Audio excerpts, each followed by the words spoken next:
O, kung na-jungler gusto niyo yun. Kung yung duba po, sayang po.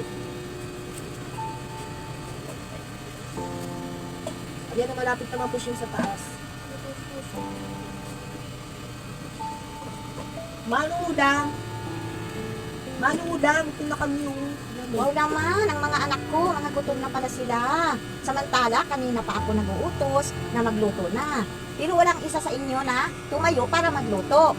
O, ano ngayon? Nagugutom na pala talaga kayo. Anong gagawin natin ngayon? Ganito na lang ang gagawin natin, mga anak. Ilagay yung mga cellphone nila dito. Okay. At ito ang ipakain ko sa inyo para solve yung gutom nyo. Ito.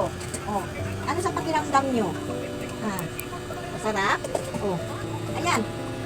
Lutuin natin yung cellphone dyan para mabusog kayo lahat. Diba?